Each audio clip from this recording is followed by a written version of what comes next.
Mi nombre es Altiaquín. Estaba de pie cerca de la parte trasera del salón de bodas, apenas visible en el mar de vestidos de seda y esmokines de diseñador. No estaba allí por la ceremonia, no estaba allí por sentimentalismo. Estaba allí para ver hasta dónde podía resonar el silencio.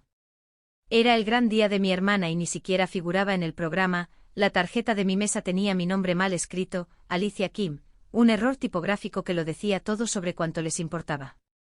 Elise siempre había sido la niña dorada, la encantadora, la que hacía álbumes de fotos familiares mientras yo desaparecía silenciosamente del encuadre. La primera vez que puse los ojos en Franklin Hall, su nuevo suegro, me miró como si no existiera, no me estrechó la mano, no hizo una pregunta, sus ojos me recorrieron como si yo fuera una camarera que se había acercado demasiado para él. Yo no era nadie digno de atención, hasta que llegó el momento. El maestro de ceremonias levantó su copa y sonrió hacia la mesa central, y ahora, un agradecimiento especial al socio estratégico cuya inversión hizo posible esta fusión y esta boda. Por favor, acompáñenme a dar la bienvenida a la señora Altiaquín. Franklin Hall se giró, su rostro perdió el color, la copa se le resbaló de la mano y se hizo añicos en el suelo de mármol. Yo no me moví, no sonreí, solo lo miré a los ojos y dije, se le olvidó el apretón de manos antes. Al crecer, aprendí temprano que el amor en nuestra casa venía con condiciones. Nuestros padres no eran crueles, solo medían el afecto por el encanto, no por la constancia, y Elise, mi hermana menor, tenía encanto de sobra, sonreía a la orden, le decía a la gente lo que quería oír y convertía cada error en una actuación digna de aplauso. Yo era la callada, la que leía la letra pequeña, la que notaba cuando el talonario de cheques no cuadraba, la que hacía preguntas incómodas en la mesa. Decían que era difícil. Tenía 11 años cuando me di cuenta de que habían dejado de esperar que yo fuera parte de la historia. Premios escolares, concursos de debate, créditos universitarios anticipados, traía a casa certificados y los dejaban en la encimera de la cocina, debajo del correo basura y los cupones caducados. Mientras tanto, Elise recibía un pastel por aprobar álgebra. Al principio no me molestó, pensé que simplemente estaba hecha diferente, pero cuando cumplí 17 años y nadie se presentó a la cena de becas a la que la escuela invitó a mis padres, ese silencio se instaló profundamente. Dejé de invitarlos después de eso. La universidad fue mi salida, pero la pagué yo misma. Becas Pell, turnos de noche, tutorías a estudiantes de primer año mimados que no se molestaban en leer sus programas de estudio. No me quejé, calculé. La última vez que vi a mi familia antes de la boda fue hace más de una década. Elise acababa de conseguir una pasantía de marketing a través de la conexión de unos primos lejanos. En la cena, mi madre sonrió dulcemente y dijo, quizás deberías intentar algo así, Altia, algo más realista que la logística internacional. Eres buena con las hojas de cálculo, ¿verdad? Recuerdo asentir y excusarme temprano. Salí al frío y prometí que nunca más pediría un asiento en una mesa en la que tuviera que justificar mi presencia. No me persiguieron, nunca lo hicieron. La gente habla mucho del distanciamiento como si fuera una ruptura de una sola vez, pero en mi caso, fue un desvanecimiento lento. Enviaba menos tarjetas de cumpleaños, dejaron de invitarme a Acción de Gracias.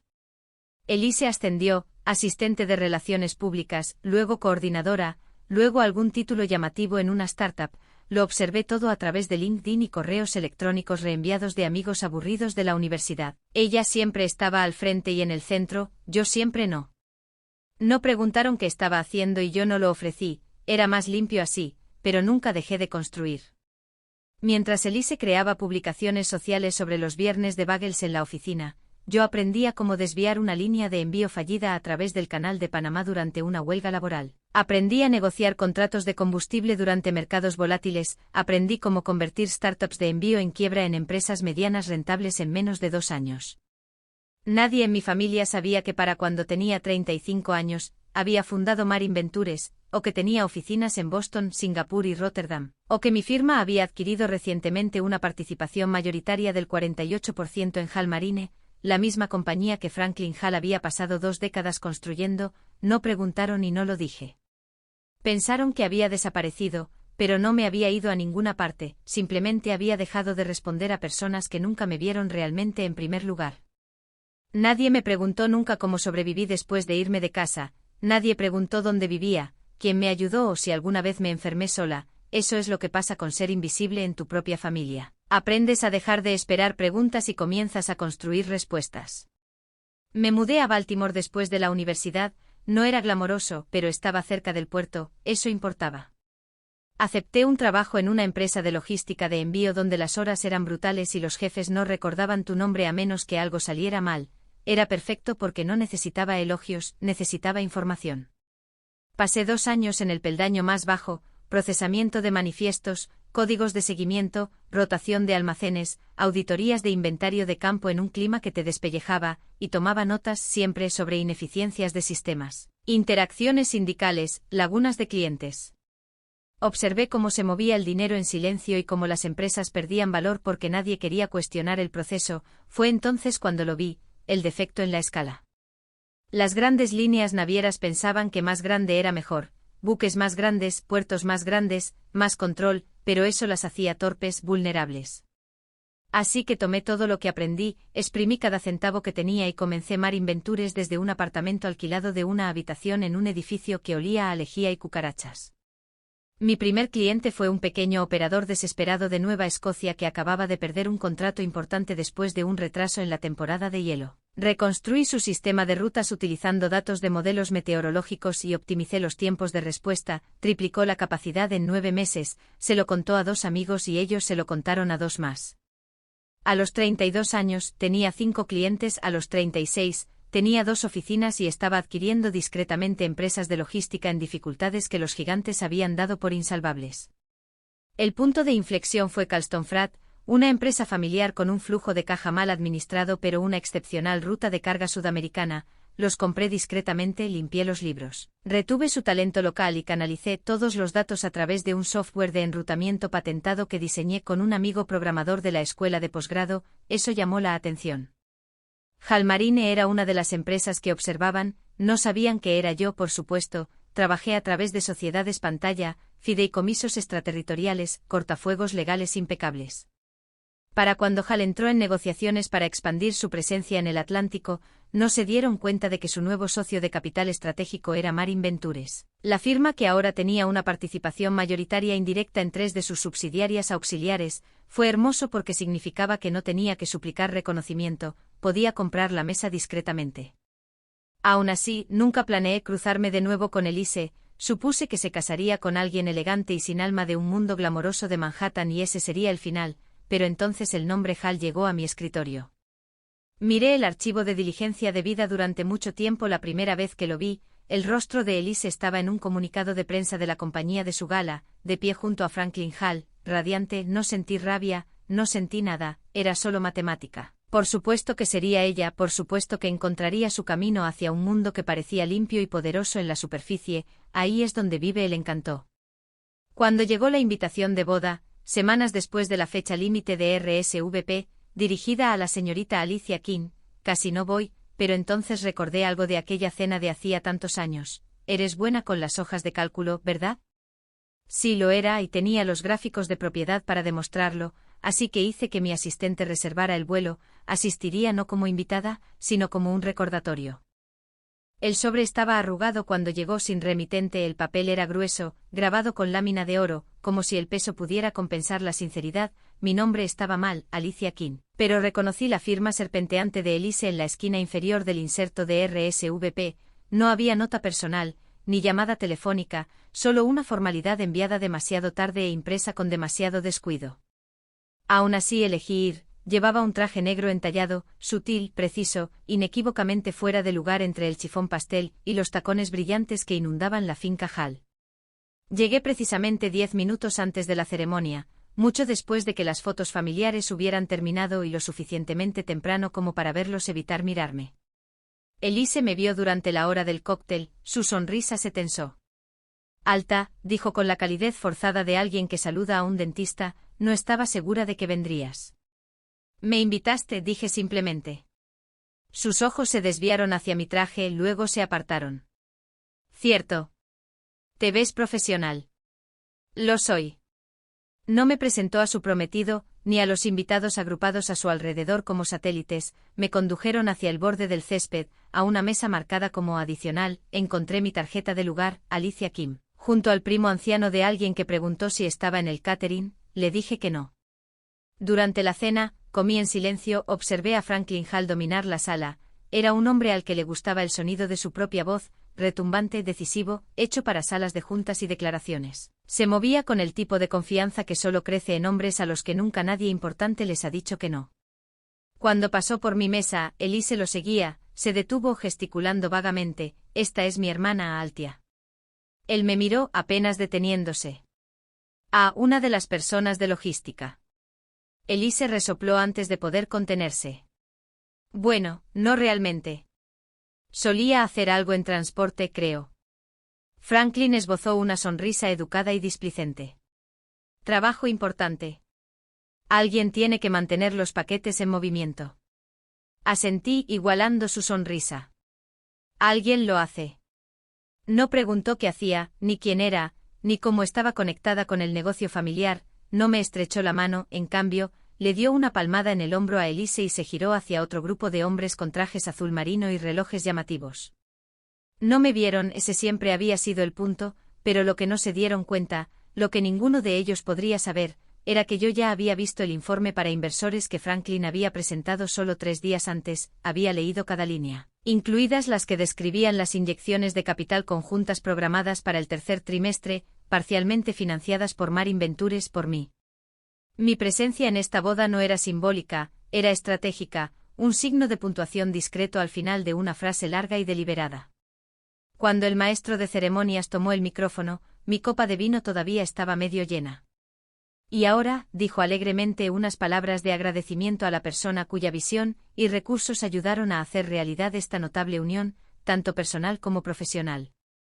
Los tenedores se detuvieron en el aire. Por favor, acompáñenme a dar la bienvenida a la fundadora de Marin Ventures, la señorita Altia King. Hubo un momento de silencio, una inhalación colectiva, me levanté, me ajusté el puño una vez y caminé lentamente hacia la plataforma. Detrás de mí lo oí, el sonido distintivo y frágil de una copa de cristal resbalando de la mano de alguien y haciéndose añicos contra la piedra. No necesité mirar, ya sabía quién la había dejado caer. No me apresuré, dejé que se sentaran en ello. El estrépito del cristal no había terminado de resonar en el suelo de piedra cuando llegué al borde del escenario. Franklin Hall estaba congelado con los ojos muy abiertos, la mandíbula floja. Un camarero se movió rápidamente para limpiar el derrame a sus pies, pero él no se movió para ayudar, ni siquiera parpadeó, me miraba como si hubiera visto un fantasma. Le di al maestro de ceremonias un educado asentimiento, él se hizo a un lado al instante, uno de esos hombres que podían oler el poder en el aire y retirarse en consecuencia. No tomé el micrófono, no necesitaba hablar, dejé que el silencio hiciera su trabajo. Frente a mí estaba sentada toda la familia Hall, la junta directiva de la empresa, sus inversores privados, los nuevos suegros de Elise, todos vestidos como la realeza, ahora removiéndose incómodamente en sus sillas. Vi a Ruby, la matriarca Hall, darle a su esposo una mirada aguda, como tratando de determinar qué demonios estaba pasando y si podría convertirse en algo aceptable. A su derecha Elise estaba sentada con su nuevo esposo, no se había levantado, tenía las manos cruzadas en el regazo, agarrando su servilleta como si pudiera evitar que sus dedos temblaran, no me miraba a los ojos. Permanecí inmóvil el tiempo suficiente para que el peso de mi nombre se asentara correctamente en la sala. No tardó mucho. En los espacios corporativos, Marin Ventures era conocida, discretamente sí, pero conocida. No hacíamos comunicados de prensa, no patrocinábamos torneos de golf ni estampábamos nuestros logotipos en contenedores de envío, pero teníamos una reputación, despiadadamente precisos, quirúrgicos en cómo adquiríamos y reposicionábamos cadenas logísticas en dificultades en activos eficientes que generaban ganancias. El tipo de reputación que hacía que ciertos hombres sudaran a través del cuello de sus camisas cuando se daban cuenta de que no habían leído la letra pequeña de sus propias tablas de capitalización. Lo vi suceder en tiempo real, los labios de Franklin Hall se movieron lentamente mientras lo procesaba. King, Marin, Altia, pronunció las piezas como si fueran palabras extranjeras, y entonces vi algo resquebrajarse en su expresión, no pánico, todavía no, sino el amanecer de una comprensión. Había desestimado a la mujer equivocada, no solo en la cena, no solo en la boda, sino en salas de juntas, en memorandos para accionistas, en llamadas de estrategia privadas donde se había referido a mí. Firma como el capital silencioso. Había estado en silencio, no invisible. Retrocedí del escenario sin decir palabra y volví a mi asiento. Los invitados aplaudieron vacilantes, luego con más confianza, inseguros de si esto era un anuncio o una advertencia. Franklin permaneció de pie, Ruby tiró de su brazo tratando de hacerlo sentar discretamente, no se sentó, me miró durante todo el camino de regreso a mi mesa, y ahora se movió, dejó la mesa principal y se acercó a la mía. Esa sonrisa corporativa ya se extendía por su rostro como un parche demasiado pequeño para cubrir el agujero debajo. Señorita King, dijo con la voz un poco demasiado alta, un poco demasiado suave, no tenía idea de que se uniría a nosotros esta noche. Levanté mi copa ligeramente, no en brindis, sino en reconocimiento. Fue una decisión de último minuto. Ah, bueno, estamos encantados de que haya venido, encantados. Miró a su alrededor como si alguien pudiera salvarlo de la creciente tensión, nadie lo hizo. Se aclaró la garganta, estamos agradecidos por su asociación, profundamente agradecidos. La reciente expansión, bueno, no habría sido posible sin Marin Ventures y pensar, familia también, eso es solo la guinda del pastel. Incliné la cabeza. ¿Eso es lo que soy ahora, familia? Él sonrió pero vaciló. Por supuesto. No parpadeé. Curioso, eso no es lo que sentí antes cuando me confundió con una empleada de carga. Abrió la boca pero no salió nada, Elise apareció a su lado, parecía pálida, del tipo de palidez que no es solo vergüenza, sino exposición. Alta, dijo con cuidado, no sabía. ¿No sabías qué? Pregunté. Tragó saliva. ¿Que eras Marin, que habías construido algo como esto? Casi me río, no porque fuera divertido, sino porque era absurdo. ¿No preguntaste? Ella bajó la mirada, me recosté en mi silla. No te preocupes, Elise, has construido una vida encantadora, no estoy aquí para interrumpirla. Franklin se aclaró la garganta de nuevo. Quizás deberíamos encontrar tiempo para discutir futuras oportunidades, creo que hay mucho en lo que podríamos alinearnos. Lo miré de la manera en que miras a alguien que acaba de darse cuenta de que su techo ha estado goteando durante años. Haré que mi equipo legal programe una revisión, dije, pero le sugiero que primero lea su propia estructura accionarial, la alineación podría no estar donde usted cree. Y así la máscara corporativa se deslizó, no del todo, pero lo suficiente como para ver el miedo escondido debajo, no solo estaban avergonzados, estaban expuestos. Me excusé antes del postre, la música se reanudó forzada y quebradiza, la risa intentó regresar a la sala, pero tropezó con su propia incomodidad. Salí por la entrada principal, sola, sin mirar atrás porque no tenía nada más que demostrar, no me escabullí en silencio, caminé directamente por la gran entrada, de la misma manera en que había entrado, desapercibida entonces, inolvidable ahora. La música había regresado quebradiza y fuera de lugar, aferrándose a rincones de la sala que aún no se habían recuperado del silencio que había dejado atrás. Algunos invitados me miraron al pasar, sus expresiones atrapadas entre la curiosidad y la incomodidad, no sabían lo que acababan de presenciar, pero sabían que importaba, y eso era suficiente. Afuera el aire de la noche era fresco, el viento traía el olor de la bahía, sal, petróleo, acero, el imperio naviero Hall brillaba débilmente en la distancia, muelles alineados con contenedores como mentiras ordenadas apiladas unas sobre otras. Había estudiado esos muelles, había auditado sus contratos, sabía cuán profundamente se había extendido la podredumbre bajo la superficie, ellos no, pero lo harían. Un sedán negro esperaba junto a la acera, James, mi conductor, abrió la puerta sin decir palabra, sabía que no debía preguntar, esta no era una noche para conversar. Mientras me deslizaba en el asiento trasero, eché un último vistazo a la finca a través de la ventana polarizada, medio esperaba que Elise saliera corriendo, tal vez para disculparse, tal vez para inventar algo sentimental, pero nadie me siguió, ni ella, ni Franklin, ni una sola alma, porque ahora no sabían qué decir. ¿Cómo le hablas a alguien a quien pasaste años fingiendo que no existía? ¿Cómo enfrentas un nombre que intentaste olvidar una vez que controla tu futuro? La verdad es que no vine aquí para ser perdonada, no vine aquí para arruinar una boda. Vine porque necesitaban saber, finalmente, innegablemente, lo que se perdieron. No solo me habían pasado por alto, me habían subestimado, y la gente como Franklin Hall no se recupera bien de las subestimaciones. Elise continuaría con su matrimonio, con sus fotos pulidas y su nuevo apellido. Franklin probablemente intentaría renegociar los términos en la sala de juntas, reafirmar el control, pero era demasiado tarde, las acciones estaban firmadas. La influencia establecida, Marin Ventures no estaba en la mesa, éramos dueños de la mesa, y leerían ese nombre, mi nombre, en cada informe, cada propuesta, cada decisión en el futuro, no porque los obligara, sino porque firmaron los papeles antes de siquiera Pensar en preguntar quién sostenía la pluma. No necesitaba aplausos, no necesitaba reconocimiento, solo una salida limpia y el eco de mi nombre detrás de mí.